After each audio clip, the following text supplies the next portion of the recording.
Migration is a constant phenomenon in human history. People have been moving from one place to another for various reasons for thousands of years. So, are you a dreamer, a scholar, or simply curious about the beauty and complexity of migration and how it shapes our world? Through thoughtful conversations with experts, we aim to enrich our understanding on this dynamic human journey. My name is Grace Komolafe, and welcome to Across Borders, where we unveil migration's fabrics, a journey into stories of those who dare to move and those who embrace the unknown. On each episode, we shall be dissecting various insightful topics. We unveil the impact of migration on economies and society, while we also look through challenges, triumphs, and heartaches of individuals with diverse experiences. Get ready to be inspired, enlightened, and transported beyond borders. Once again, welcome to Across Borders.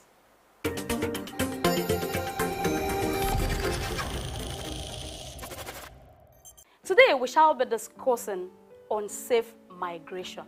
Yes, and I have an expert in the house who will be taking us through this conversation. And it is important for us to continue to promote and create awareness about the risk of unsafe migration and educating potential migrants about their rights and, of course, their options. Yes, it's important to know what to decide, where to go, how to go about it, and that is why we have invited our guest today. We have Jeremiah Bello. He is the front lead of Voice of Migrants Association, VOMA. Okay, did I get that correctly, Jeremiah? Jeremiah Adelu. Adelu. Oh, Adelu. Adelu, sorry about that, Jeremiah. You are welcome to the show. Thank you very much for having me. Yes, so we want to talk about unsafe migration. What is it all about? What do you have to tell our viewers about this? Okay, is it morning or afternoon? Yeah, good afternoon, viewers. Before we talk about the unsafe migration, I think we need to understand what is safe migration itself, right? So the safe migration is an individual, a person, decides to leave its own place of residence across borders, to another place. And before we go deep into the unsafe migration, you need to understand, why do you migrate, right? So, but you need to understand also that migration is your right. And since you can leave your hometown, for example, from Edo State to Lagos State, nobody beating you, nobody stopping you, you feel like you just want to change environment. So likewise, migration is across international border. So when you're talking about unsafe migration, is how do you do this migration that makes it unsafe? Are you actually doing it the right way? Are you passing the right procedure? Do you have the right information? Do you know why you want to travel? That is when we begin to classify them as unsafe migration, which is popularly called the illegal. But we don't call it illegal, we call it irregular. Because since migration is your right, it's not whether you call it illegal or illegal. No, we don't say illegal, we call them irregular, because you're not taking the regular route for you to get to the legal or to the legal, to the right destination you need to get into. So we have irregular, yes, not illegal. Yes, because it's not an offense for you to travel. It's your right. It's your fundamental human right. But when you are not traveling using the right path, is it not an offense? That's what we call the irregular route. Yes, I get that. I'm just asking that, is it not an offense when you use the route that is actually not right? Okay, individuals are living things. The route itself is not a living thing. Okay. So you cannot quantify or qualify somebody who is living as using that route as an illegal. Okay. Right. You use irregular. Yeah. So that is the best adjective. Yes. To. Okay. To put that. Okay, that's fine. Thank you. So can we quickly look at the challenges that migrants might face during unsafe migration? A lot of migrants are facing challenges trying to migrate the irregular route. Reason because, first, they did not have the right documents. They tend to face molestations. They tend to face forced labor. they tend to face stigmatization, racism, you can name a lot of them. And they face this because a lot of them do not have the right information. I give you a quote. Some people believe that it's only the rich people that can travel, right? And because they want to travel, they don't want to tell somebody else that they want to travel. Okay. They decide to go via the route. So when they get to via the route, whatever you see, that is your cash. That is what you are banking with. That is what you are taking on because you don't have more information on that place where you are going to, you tend to fall victims of sex trafficking, human trafficking, kidney harvesting, forced labor, name it. So those are the challenges that these irregular migrants face passing through the irregular route to anywhere they want to go. But there is still a proper way for you to travel the right way through the land borders. For example, you can leave Nigeria to Cotonou, to Chad, to Ghana, to Togo, to Senegal, right? Passing through the route, passing through the road, through the road. Proper road. Through the longer road. You acquire your border stamps, you get your immigration permit, and you pass through in a regular way, right? Nobody is going to disturb you for passing those with their legal route, right? At the same time, the people who are falling the victims don't want you to pass through those regular routes. They will have to pass you through the back door. For example, through the Sokoto border, where you are going through Niger, towards Agadez, towards the desert, there is a legal route. There is a legal route. Yes. Okay. From Libya to Europe, there is a legal route. It's their profession. If you want to pass the sea to Europe, you go to their office. You can book your tickets by the waterways that you want to travel. Okay. But we that are going from these other parts of the world, we don't want to go through that process.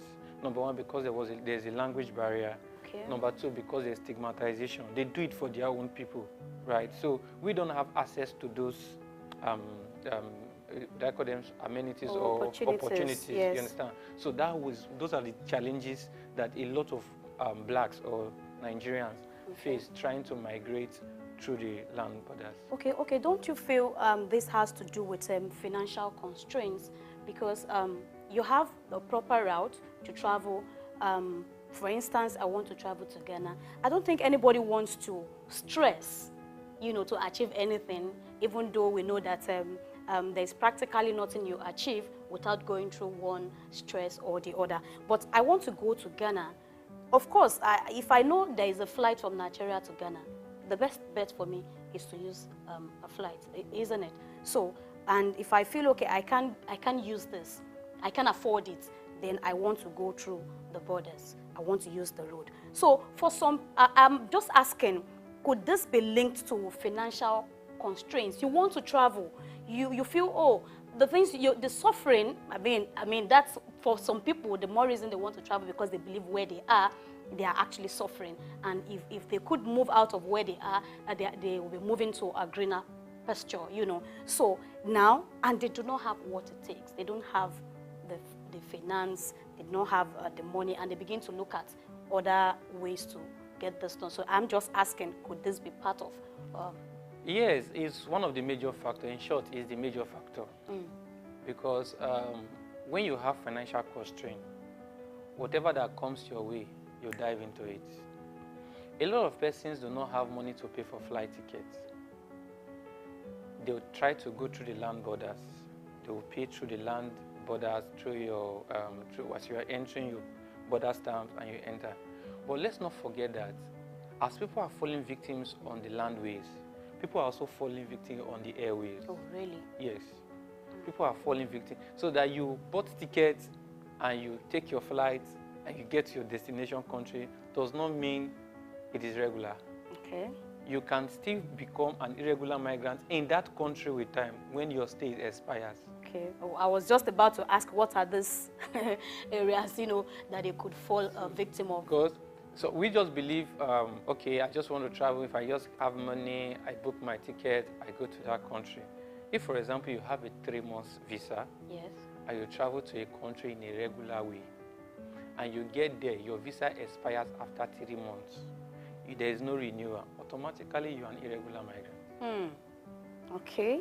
So it's not like when you pass through the land border, that's only when.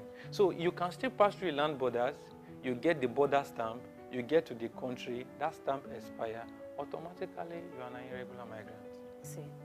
I see. Okay, so moving on, let's look at some factors driving migration. Okay, so we have a lot of factors that are driving migration. One is economic imbalance. Okay.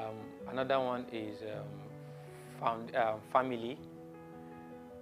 Another one is religion. Okay. So let me just talk about that three because of our time. So economic imbalance is because there is no job. So for example, I went to school, Auchi Polytechnic, Auchi, I studied civil engineering. And after I left school, my family was expecting me to have job. So when you have job, the next thing they're expecting is for you to now start taking care of some bills for yourself, right? Mm-hmm. Now, when you finish school and there's no job, what will you do? Somebody will not tell you somewhere that there is an opportunity somewhere for you to dive into. Now, the person might not give you the full details. Basically, just tell you if you can bring XYZ amount, it's going to help you. That you've seen that you are a graduate, when you get there, you are going to become somebody in life. That is one of the factors. And by the time you dive into it, the person will also make you feel as if he's giving you an help. Of course, it's help, because some person survived, some person did not survive. And the person dive into it, and the person fall victim of human trafficking or organ harvesting. So that's one of the factors. Money is a problem. Another problem is the parenting. Like in my state, where I come from, Edo State, I come from Edo State. Sorry, Edo people, but then this is my state. It's our tradition for us to travel. Okay. We take delight in it. In short, if this is your house, before you count 1, 2, 3 houses, right, you must see 1 or 2 persons that have traveled from this house. This house might have 2, this might have 3, just like that. Yes. So we like to travel. It's our belief. We like it. To explore. It's part of education, because traveling is part of education, because you have to explore. There are a lot of persons or cultures or traditions you've not known before. Once you travel, you're going to get it. So this family pressure comes, like, oh, come and see your brother, or let's say has traveled. He's not sending containers, sending money. Oh, you are here eating my food, eating my money, eating everything. I've spent everything I can spend and nothing is coming out. You get? And the person decides to travel. So the family will put in pressure. When the child even needs parenting, parental care or parental guidance or advice, the parents will not be there to even give that advice. They will be pushing that push factor, like, come and go and sit down, look at your younger brother that traveled, look at him, the other house. He's already in Europe, he's already in 1 or 2 countries. That child will be frustrated. Even if he have anything that he wants to talk about or he wants to do, he won't want to tell the parent, because the parent is already pushing that child. Okay, so I dated somebody who, when we were dating, the mother refused to give her a monthly allowance. Okay, why? Refused to give her money to change pad.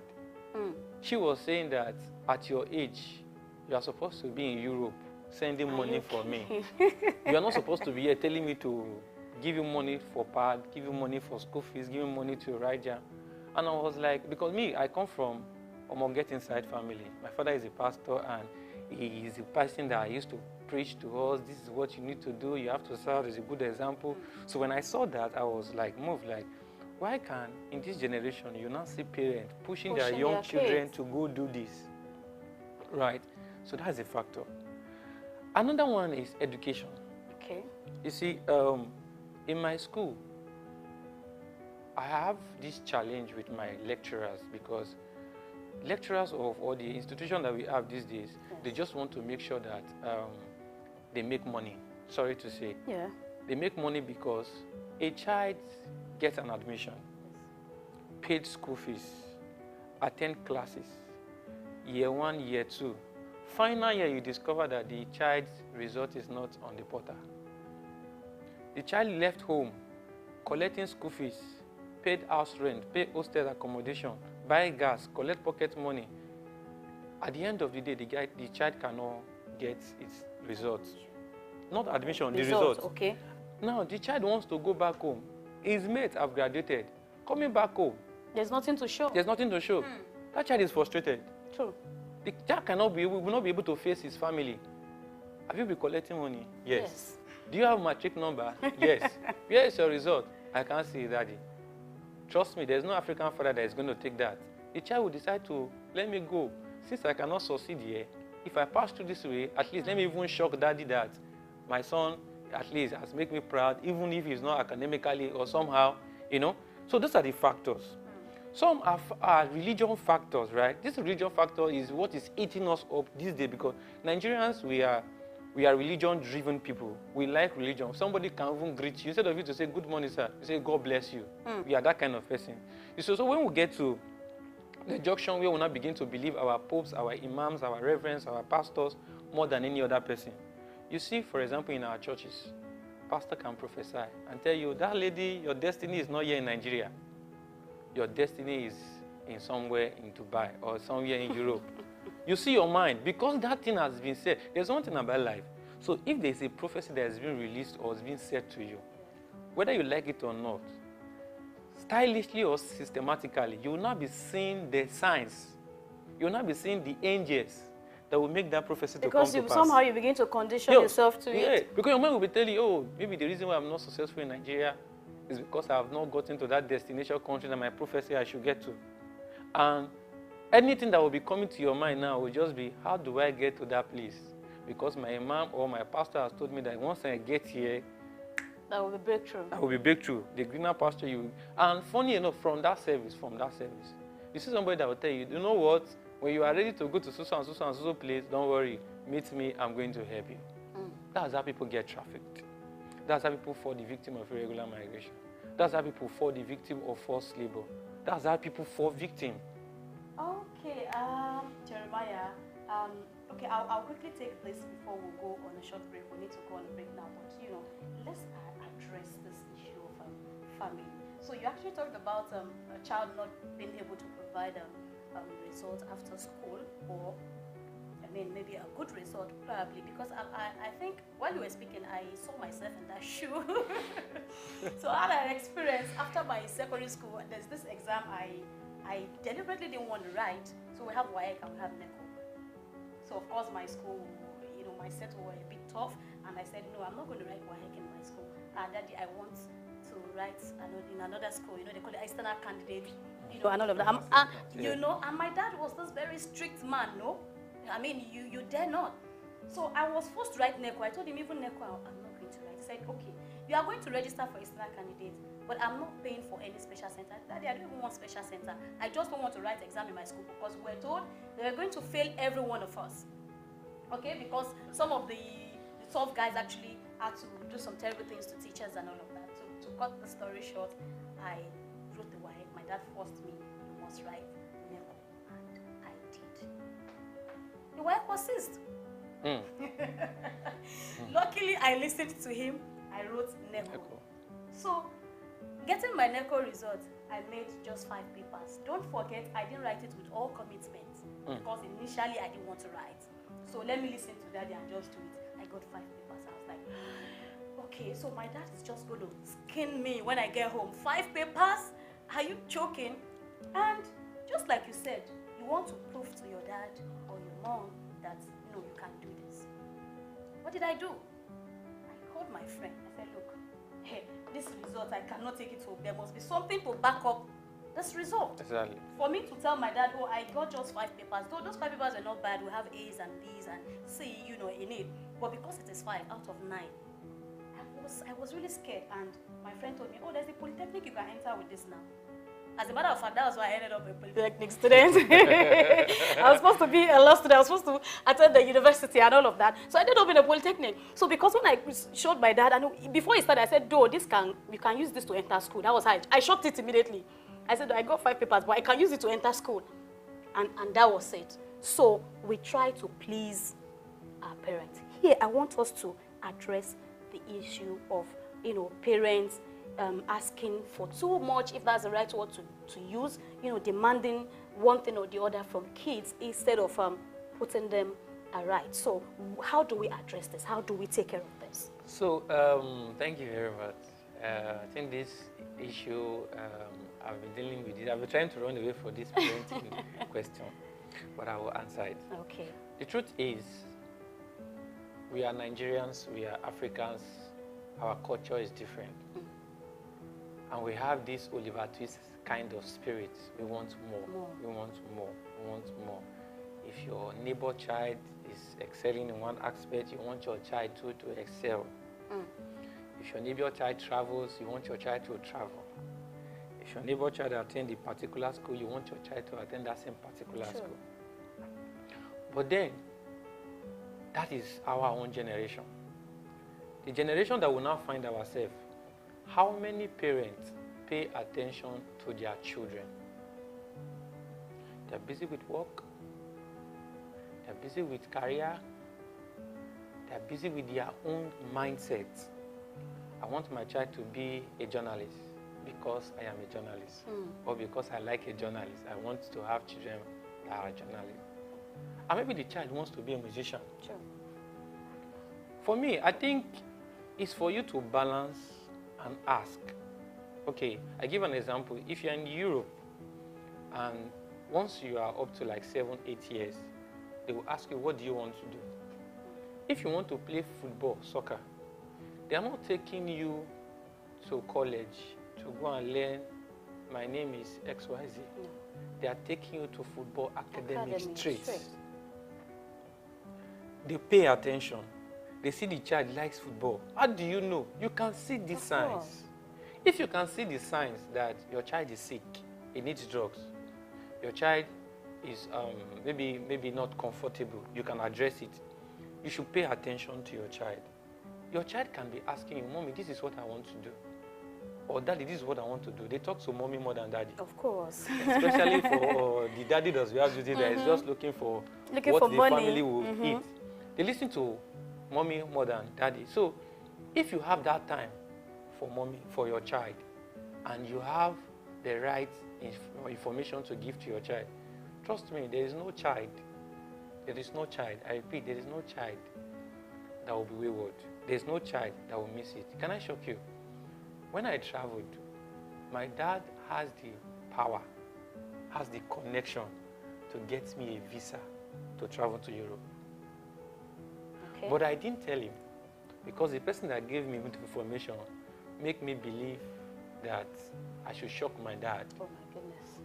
That, don't worry, you are going to call your dad in 2 weeks. I give you 2 weeks, my word. I'm here. Your son Jerry has arrived. Right? So, but instead of me shocking my dad, in short, when I was instead of me shocking my dad was the one shocking me because when I was in problem in Libya and I called my dad said, hey, the Jerry that he knows, which is his own son, is in Nigeria. Oh my goodness. Okay, Jeremiah, probably we're going to pick it from there. That's a shocker. Of course, it is a full one. So we're going to pick it up from there. At this moment, we have to go on a short break. It is still Across Borders, in case you're just joining us, and we've been speaking on safe migration with Jerry, the the coordinator, if I'll put it that way, coordinator of Voice of Migrants Association. So I get that again, front lead, right? Yes, front lead. Okay. So of Voice of Migrants Association, VOMA. So after this break, we'll come back and we'll pick it up from there. Your dad gave you a shocker. I won't forget. Yes. We'll be right back.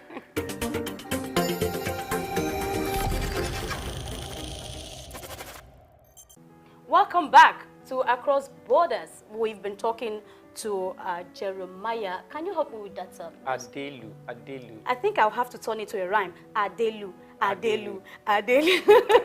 So that it will stick. Okay, so we'll be speaking with Jeremiah Adelu on safe migration. And I mean, it's been quite impactful. I believe we'll still have more. Before we went on the short break, he said his father gave him a shocker. So I would like you to pick it from there. So the shocker was when I was truncated, Nigerian terms, we call it kidnapped, right? So I was truncated in Libya in the town called Sabah. I don't know, some person might be watching, they might know Sabah. It's called Ali and Abbas Ghetto in Sabah. So Sabah was, if you read your Bible very well, that was the land they stoned Stephen to death, right? Okay. So when we called my dad that your son has been kidnapped, that you need to pay for ransom, my dad told them straight that the Jerry that I know, which is my son, is in Nigeria. That you are just calling me, you are wasting. They go and sit down. Don't be doing this thing. My dad was not preaching to them as a pastor that he was. So They say, your son is here. Can I send you the video? You say you are deceiving yourself because I didn't tell my dad that I was traveling. I didn't tell my mom. I didn't tell my brothers. I didn't tell my sister. I only told one of my sisters. We are 8 in number. And back home here, my dad was not trying to reach my number. My number was switched off. I was like, are you serious? So he left me to enjoy what I was enjoying. Me, I call it enjoyment because it was a phase for me that I need to pass through. So when things happen, sometimes some persons tends to cry. Some persons tends to regret. For me, if I didn't go to Libya, if I didn't fall that victim, I won't be a better version of myself today. I won't be here today. So, parents, going back to that question. Yes. When your child comes to you for information, for guidance, for counseling, please feel free to welcome them. It can be a man molesting them when you are not around. And they tell you, mommy, so-so person. So once they mention it more than twice, it's a red flag that you need to watch out for. Me, I was saying it to my mom, but my mom did not notice because she's just busy doing her ministerial work with her husband. Right? So she didn't even have it in mind that one day my Peking go travel. She keeps praying for, like, okay, you're going to travel one day, you're going to be the leader, blah, blah. Of the church circle, maybe the youth. No, I was even a youth president. That was why. So they was not even expecting that from me. Because other youths were looking at their president, like, their president, they say, don't they Libya now? It's been tranquil and all that. Are you serious? No, it's a lie. It's not true. So it was a better version of myself today, right? So if you talk to them, you make them see reasons. If they do not listen to you, you can look for the person that they are closest to. Let me tell you the truth. Everybody is closer to somebody. True. Me, at a point when I came back, I was now more closer to my father now than my mother because I've learned my lessons.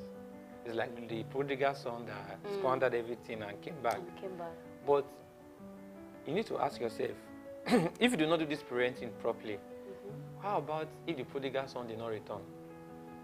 True. Because a lot of prodigal sons, let me use that word now, that I traveled together with, it's not all of us that came back. Okay, Jeremiah, because of time, let's quickly move to the next question. I wanted to add something to that, though.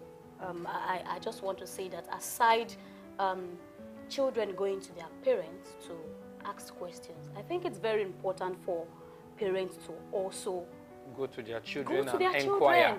Yes, study them, go to them. Even when they are not saying anything, you should go to them and ask questions. Sure. I think that is important. So let's look at role of policies and regulations. So how does migration policies and regulations impact the safety of migrants? So presently, the migration policies for me are not, it's not effective enough. Okay.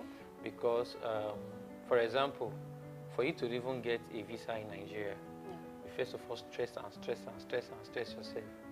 Agents will come and eat your money. By the time they eat your money, you report them to the appropriate quarters, nothing will happen. Why? Because they have contact of somebody who knows somebody, that when you arrest them, they are going to bail them. But kudos to NAPTIP, National Agency for Prohibition of Trafficking in Person, who have been working closely together. I've been working closely with these migration-related policies, making sure that everybody, travel the right way, get the right information, making sure that for whoever trafficked anybody, either the irregular route, either in Nigeria or in diaspora, when we get hold of the person now pays for the person now is been taken to court, is being properly, I don't know how to put that law term, so it's been overly arraigned, and at the end of the day they will find justice for the person who feel cheated. So government should make more policies, right? Government should make more policies. For example, you apply to travel, right? And maybe you apply for Canada, and at the end of the day they did not give you Canada. I don't see any reason why Canada will hold your visa for you, your visa money. We'll pay, for example, is it $150, to get the visa phase.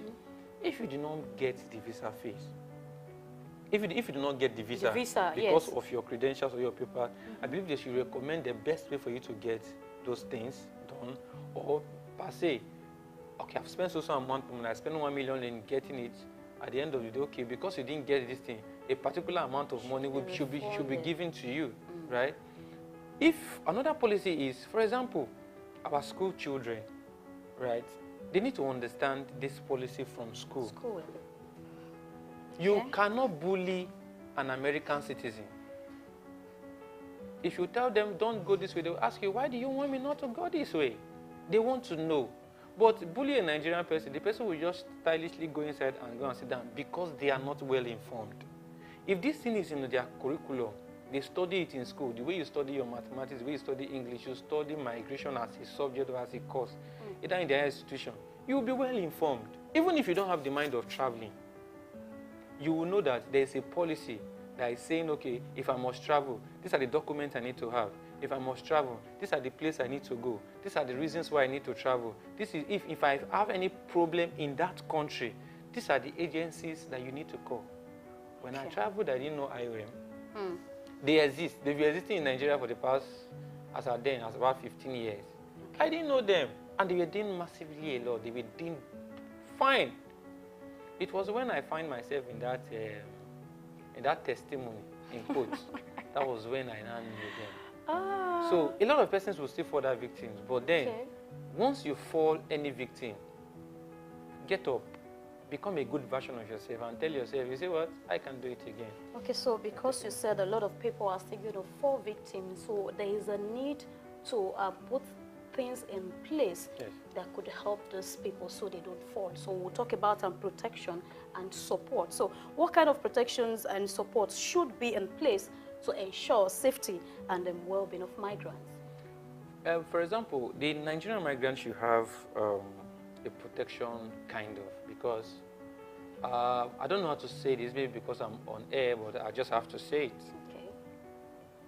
When you are a Nigerian migrant, potential migrant that wants to travel, sometimes when you get to our airports, you begin to feel sorry for yourself. Why did you say that? Good. I was traveling from Lagos to Senegal, Dakar, sometimes February. And the next thing I heard was, all passengers holding Nigerian passports this way. All of us went this way. We had a flight to catch in the next 15 minutes. They were searching us, they were asking questions, they were doing this, they were bullying us. Some person that were collecting money, don't worry, let me help you to pass this way, they were passing this way. We were talking about the policy. Right there, the person we were traveling together, let me not mention her name on here now, she was holding a UN passport. Right there, she came and was like, what's happened? I said, they said Nigerian people to stay this side, they were searching our passport, they were checking our passport, you know, and she was not happy. With her passport, we passed. But I have not seen a fake UN passport. I have not heard of a fake US passport, a fake Britain passport. Why do we have Nigerian fake passports? Why? How do you, I don't understand. That you cannot use your passport. Once you have, it's just like somebody will say there is fake Jerry. No, I don't know. I don't know. Okay, I actually think that things have changed, really. Technology has come to play and it has really helped a lot. So if we want to talk about fake passport, probably we'll look back those days where they still do things manually, you know, and you talk about the days of the Oluwoles and all of that. But trust me, things have really changed, and there are a whole lot of improvement, if you ask me. So, and that will bring me to asking you questions. A question on collaboration from receiving and sending country. So, how can both sending and receiving countries collaborate to provide necessary services? This thing has to be with the Nigerian government bilateral relationship with that country. But that is not my field, right? Okay. So I will leave that for Nigeria in diaspora to answer, right? But then, I believe if there is a proper synergy, right, these things can be done. I don't know why I like using US. If you have a US passport, right, you can travel to some countries without a visa. Can I shock you? You can travel with your, what do you call it, your electronic ID card, Okay. which we call our NIN. Yes. That one alone. That this is a US citizen. But can I shock you?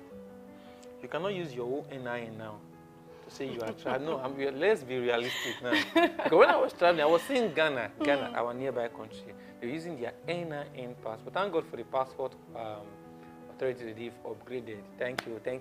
Maybe you are seeing our messages. I want you people to keep doing more. Today, you now have your NIN attached with your passport, and it's fine. But then, if this policy was in place before now, right, a lot of persons will not fall victims. 3 days ago, 155 migrants were returned back to this country. If you see them, some of them left this year. If you see them, the madman in the street is better than them in Nigeria. I went to receive them. IOM went to receive them at the airport. I went to meet them at the transit center in Igondo. Okay. To go and provide a psychosocial support for them. Because when they come back, some of them are already running a lot, like mental. I mean, that's another area entirely. Honestly, I would have loved us to dive into, but time will not permit. Talking about relationship with receiving and sending countries and using Nigeria as a case study, I think I really want to appeal to the government to do a whole lot, because I mean Nigeria is becoming a more better place. To be sincere, things are changing and things are getting better as against what it used to be. But there should be a proper awareness. Let other countries know that, look, we are improving.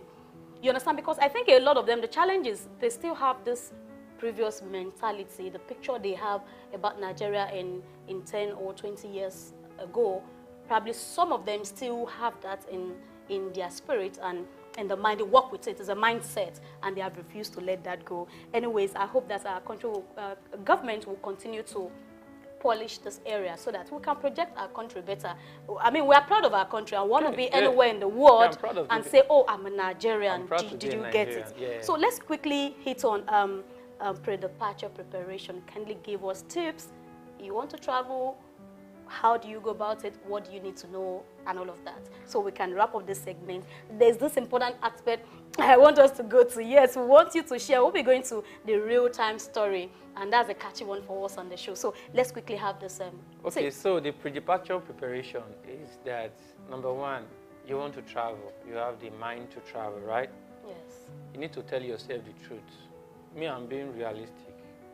You need to look for a mirror and ask yourself some questions. Look yourself from the other side, like, this is me, Jerry, I want to travel. Are you sure you want to travel? Are you sure you can face it? Is it what you can do? Right? From there, you now ask yourself, what do I need? If you want to cook a goosey soup, for example, you will not just go to the market and say, egusi people, come and meet me. First of all, think, how do I want the egusi? I want the egusi, whether it's the fried one, or is the other one, or is the Igbo type, or is the Yoruba type. You have to decide what you want first. If you want it with fish, you want it with pomo, like that. So for you to travel, you need to have your international passport. You can get your international passport in any of the immigration centers nationwide. It's not only in Lagos. You can get it in Edo State, in Lagos State, in Benue State, in Bayelsa, anywhere in the world. After you get it, the next question should be, where are you going to? What do you want to go and do there? Okay, I want to go and school. What I should be pursuing now is schooling visa. I should not say I want to go and work. I will not be looking for schooling visa because somebody gave me a slot that if I get this place, I can school and work. I don't say you cannot school and work, but go for the right purpose. Because their own economy there, or their own immigration, what they look after is for the right purpose. This person said he's coming to work. How come he's schooling? Where does he get the money to school? Who is your sponsor? How much money do you have? Because it's not like Nigeria that if you have 500 naira, you are good to go. They have their policy that for you to come into this economy, plus or minus, you have to spend $100 a day or $50 a day. So if you don't meet those criteria, there's no way you will fly. After you've gotten your visa, you ask yourself, what next?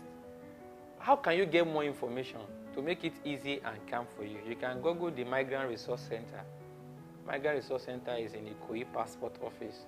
It's free of charge. Walk in there. Tell them, I want to travel. They will ask you questions. Are you going for working? Are you going for school? You want to go and see your friend because your friend posted one picture on Facebook. You saw that it was beautiful. So now you want to go to meet your friend. So they will help you to do what we call profiling. Okay. If you now have an agent that is working for you, they can help you verify. If it's an agent that is well recognized, so that you won't fall victim of selling properties, selling everything to travel at the same time you fall victim. So if you get to Migrant Resource Center, MRC, in the building beside Passport Office in Ikoyi here, you can get more information. There are tracts they can give to you. If you are busy, you cannot go there. Please check them on their Instagram and their social media handles. They are on Facebook. They are on Instagram. You can check the Migrant Resource Center. You'll see it there. Or you can check the NELEX, right? The MRC NELEX. You get more information on the right place to go. If you want to go to work, if you don't want to go to that government, you want to go to NGOs, there's a website called workaware.info.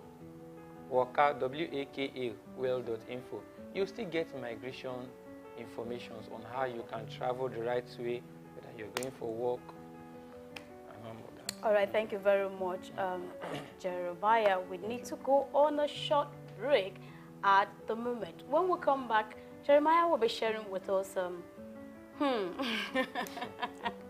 I mean, I can't wait for this segment to come. I want to hear the story. I mean, all of it, how it started and how you were able to find yourself back home. But we'll do that right after this break.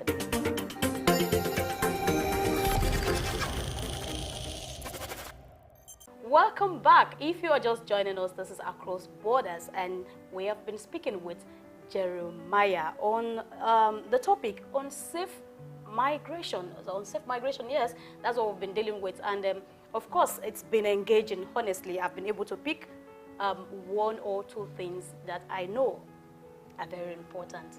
Yes, so let's go straight to the next matter on our program for today, which is real-time story. We want to hear your experience. We want you to share with us because, yes, people are listening, people are watching, and so that they can use this to plan themselves properly. A lot of people, as I speak to you, thousands of people are planning to travel. They are planning to migrate. That's the thing. That's the right word. And like we said earlier, you know, they don't even care what routes they want to use. You know, either it's negative, either it's positive. Like you said, it's not illegal. You call it irregular. So either it's regular or not, they just want to be out of the space that they are at the moment. So, Jeremiah, could you please share with us your story? Okay, so 2015, I finished Auchi Polytechnic, Auchi as a civil engineer, and I was expected to get a job. So, job was not forthcoming, our normal factor. So, on my own, I decided to start a laundry and dry cleaning business to aid myself so that at least shame will catch me. At least I can turn up for my young ones and myself. And I have these customers. I was working for a lot of banks. I was working for some corporate organizations, and I have normal persons that were coming. But I have this customer that when he gives me clothes, he used to dash me extra money. So if I wash for him for like 1, 2, he can give me one, they go give me 2,000 and tell me to keep the change. So then I can work for like 2,000, if you just give me 5,000, you tell me you used to do my work very well. But I noticed that when I was watching for him, you know, if you take your clothes to a dry cleaner, there is a tag they used to use to identify your clothes. So I noticed that from those tags, there were Arab tags on it. I noticed that there were Dutch tags on it. I noticed there were Nigerian tags on it. So it gives me an idea that this man is a traveler. Okay. So anytime he comes, he used to praise me. Me, I used to pray for him to come because anytime he comes, like, he will give me money, right? And me, I'm happy seeing him. So one day he was like, how much are you even washing my clothes? As I then I was washing one cloth for like 150. So he was like, 150? I said, yes. So me, I was scared. Maybe he would be angry. He was like, no, that is too cheap now. That in Europe, if he wants to wash his clothes, per one is €7. On my own, I just calculate with my brain, calculate my calculator like 7 times 150. So that's 2,000. As at that time, €1 was 700. So I just calculate on my own, and I discover I have 2,004 something. I said, okay. So it means that if I'm washing a cloth here for 150, I'm getting 2,000 plus there. Wow. And he told me, you know what, you are a good boy, you are hardworking, I can help you. What you just do is that, just if you can raise 300,000, that is going to help me to complete the rest. It was a good news for me that day. So I went to him. He told me that as we are going like this, that in 2 weeks I'm going to call my dad that Jerry has arrived. I said, okay. So he said, that's the shocker. That I said I should not tell anybody. And I said, why? He said, you don't need to tell anybody this kind of thing now. That if you tell someone, you know, this country now, we have winch everywhere. But Bele people, you'll not become the one that will make you not to get to where you are going to on time. So he said he's going to help me. Initially, he said I should bring my passport. I gave him my passport, and he said, don't worry, he's going to work on it. So I have to collect all the money that I had in my account, the contribution I was doing, I gathered everything. So instead of 300, I gathered 500. Because that's how I do my thing. If you tell me something is 2, I'll come before that time. So I had to save. Under 2 weeks, I called him. I said, the money is ready. Can I send it? He said, okay, send it. When I send it, he confirmed the alert. The next thing he told me, can we start going now? I was like, no. He said, yes. He said, if you are ready, me, I'm ready. I was like, I was not the one begging him. Okay, can we do it tomorrow morning? He said, if you want tomorrow, fine. If you want now, fine. So we waited tomorrow morning and we left. So I went to the park at Adelu to board the vehicle and zoom to Sokoto. When we got to Sokoto, the immigration at welcome to Sokoto asked us to stop. The vehicle that was coming, all of us, they asked us to pull our clothes. They were searching us, asking where are we going to. Me, I lied. I told them that I was going to Sokoto. I didn't know that they can identify with our facial expression and our skin texture. You know, people in Sokoto, they are very dark, and our own was just this kind of, this are dark. So they were beating us there. All of you, we are taking you back to, all of you, they are trying to reverse the vehicle. Right there, somebody called. I went to call this my guy I paid money to 2 days ago. So he didn't go with you? He didn't go with me. I see. He linked me with other persons. Okay. Because it seems like a cartel, right? So I called him and I explained to him, I said, this is what is happening on the immigration. They had us and they were beating us. They asked us to pull our clothes. We did stealing, and what happened? He said, don't worry, I'll call you back. In less than 15 seconds, another person called me. He was there. While they were beating us, he just came from that scene. I was like, who is Jerry? Who is Jerry? I say, I'm the one. They've already sent my picture to him and my name. So he looked at his phone, he saw my picture, he looked at me in person and confirmed the picture. And he told me to follow him. So I followed him, I entered his vehicle, and we zoomed off. In my mind, I was happy. I said, oh boy, see connection. So those persons that we were coming with, we left them there, and the guy zoomed off with his tinted car. And that took me from welcome to Sokoto to Yemen, Niger. So when we get to Niger, they ask me, ask people at home. I said, they are fine. I said, where are you going to? I said, I'm going to Germany. So, oh, Germany, that's nice. You have to go and sleep because where you are going to is very far. so that you have more strength to continue the journey the next day. I said, okay. Me too, because I was coming, I was very tired. I went to go and sleep. I woke up. The next morning, the nurse announced to me that we are going to Germany, that the 300,000 naira that I paid yesterday, then 3 days ago, has expired. But I have to pay on that money that will take me from that place to Germany. I said, okay, no problem. I still have 200K extra. So how much is the money? It was the exact 200K. I carried the money and gave to them. Me, I want to get to Germany in 2 weeks. So after giving that money, I entered there's a place called Agades. From Yemen to Agades was 17 hours non-stop.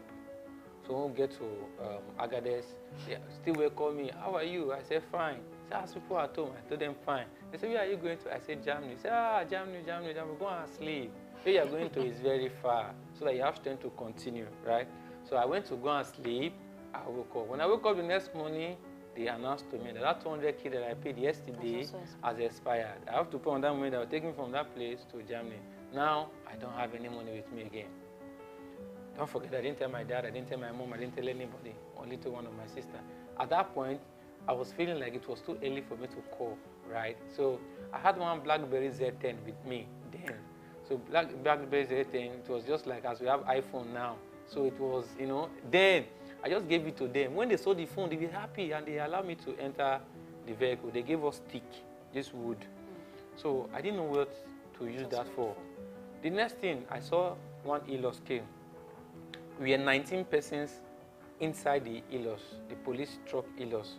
So that stick, you have to put it in between your legs, right? And you sit at the bucket of the Elos like this. So what that stick does, that stick is your lifesaver. If that stick breaks in the next journey, nobody waits for you. Whatever that happens to that stick, you have to protect that stick so that the stick will not fall from your hand, it will not break, or you will not misplace it. So we entered the vehicle and resumed to the Sahara Desert. So on getting to the Sahara Desert, the first thing I saw was scores of people who were dead, skeletons, were people who their vehicle left them and because there was no direction. Meanwhile, they asked us to get kuli, gari, glucose, and biscuits.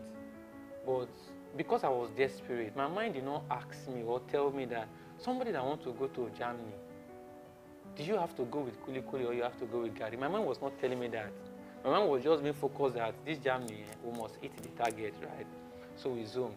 So via the desert, we stayed first day, second day. The kuli got exhausted.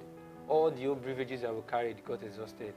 And the only thing that we were left with was water. Even the water was not there because the desert has two weathers. During the day, the sun will be cold and the breeze will be hot. When I mean hot, I'm not talking about just normal. I'm talking about when you are close to oven, right? So then during the night, that sun that is hot will not be cold. The weather will not be hot. That is just the way it is. So because of the way the desert is, you tend to drink more water than necessary.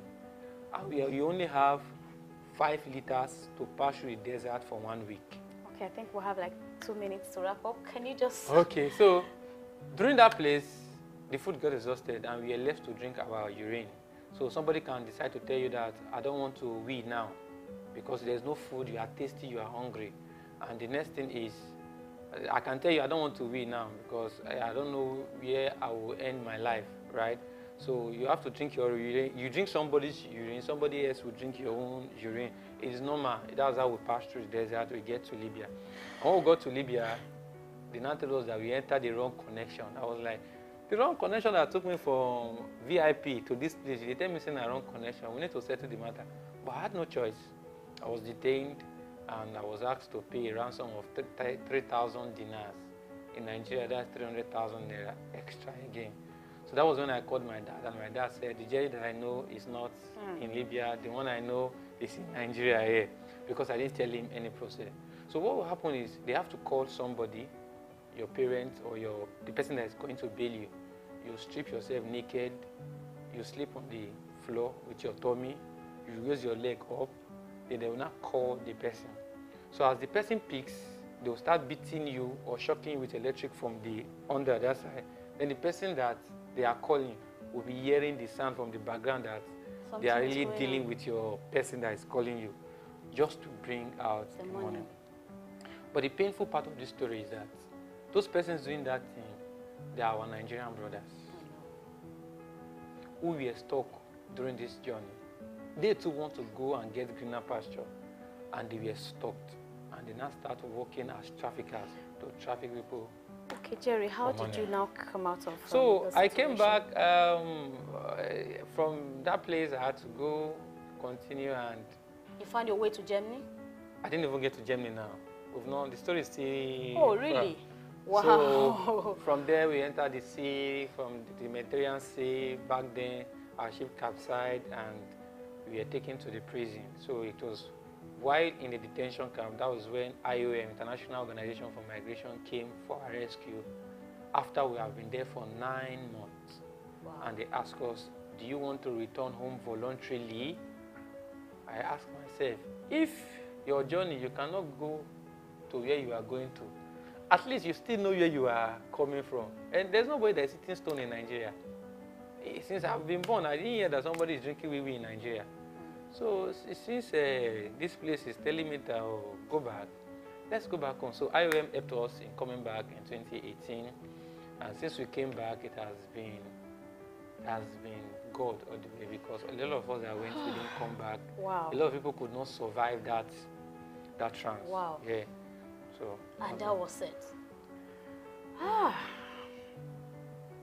Where do I pick it from? Yeah, come on. You've not wear this. You know, I'm just happy that you've been able to put yourself together and you've come out of it, and you could even share the story with us, because a lot of people would not be confident enough to share the story. I know because of time, we're unable to, allow you say some of other details.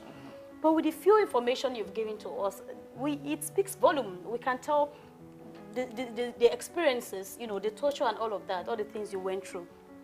So, after coming out, let this be my, I think the last questions. When you came out, how did you start all over again?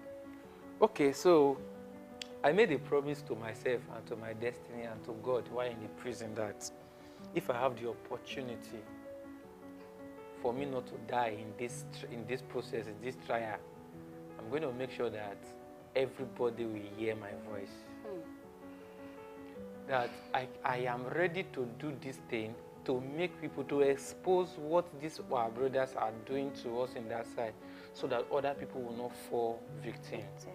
So when I came back, I volunteered for IOM free of charge. They were not paying me. I just said, let me just start talking so that I will use your handbills and flyer, to tell people on safe migration, safe migration, safe migration. That was what gave birth to Voice of Migrant Association.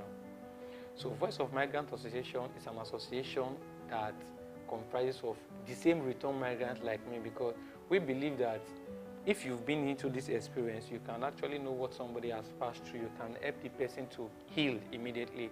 So Voice of Migrant Association is an association organized for return migrants to also cater and for the needs of potential migrants and also return migrants.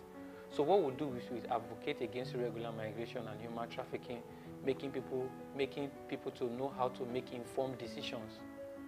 Sir, sometimes you might think you are making decisions. You are not even making the right decisions. Why? Because in the clique where you are, that is what is obtainable.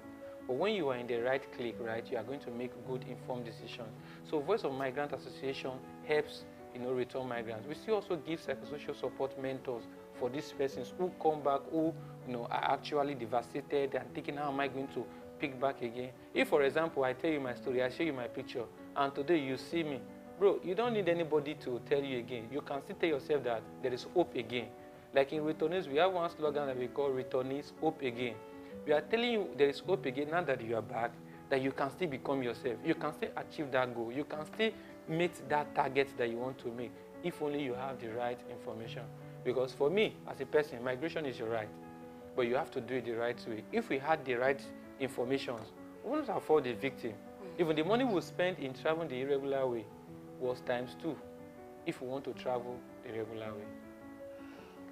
All right, thank you very much, Jeremiah, and I want to thank you for your time. I want to thank you for being able to share your story with us. I am sure that you have been able to pick one information or two or even more, you know, for your use.